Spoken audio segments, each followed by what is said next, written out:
of enhancing food security even in Kenya. Now, the African Union's gradual withdrawal of troops from Somalia's volatile regions may pose new challenges for Kenya's plans to reopen its border with Somalia. The AU seeks to draw down some 4,000 troops by June this year, and Kenya now says it's monitoring the dicey situation. Last year, Kenya halted plans to reopen the borders, citing a wave of attacks linked to Al-Shabaab. KTN security correspondent Francis Ontomwa spoke to the Principal Secretary for the Ministry of Interior and National Administration, Dr. Raymond Omolo, and filed the following report. The Kenya-Somalia border stretches over 800 kilometers, and it's been one of the most difficult to secure. Following Kenya's military intervention in 2011 to combat Al-Shabaab insurgents, last May marked the first announcement of plans to dismantle the 12-year blockade. But weeks into the announcement, the plan was frozen due to security concerns.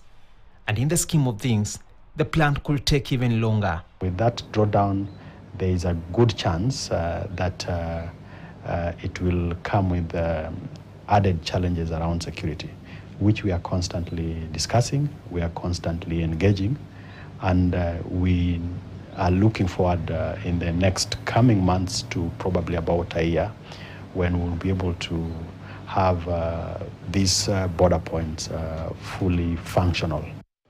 Al-Shabaab has been fighting for more than a decade to topple Somalia's central government, and the effects of the instability have been felt at home. The Federal Republic of Somalia was admitted into the East African Community in November last year, and the reopening plan was seen as one that will spur cross-border intelligence and facilitate trade and movement of people. Somalia is now a member of the East African Community. So we are basically one huge community of nations within the East African context, and part of even the admission of Somalia into the EAC was basically to allow them to benefit from that unity that the other countries get.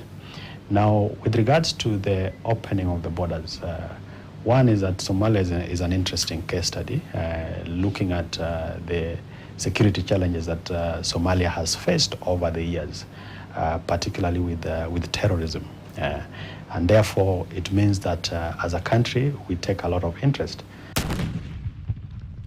While there have been sporadic incidents linked to Al-Shabaab in recent weeks, the latest Global Terrorism Index for 2024 shows that Kenya is on a positive trajectory. According to the report, terrorism deaths attributed to the terror organization fell from 800 in 2022 to 499 in 2023, a decline of about 38%. Of these deaths, 86% occurred inside Somalia and only 14% in Kenya.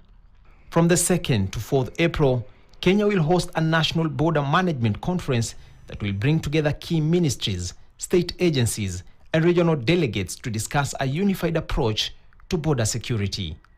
Francis Ontomwa, KTN News, Nairobi. Right now, the government of Samburu County has given herders in Samburu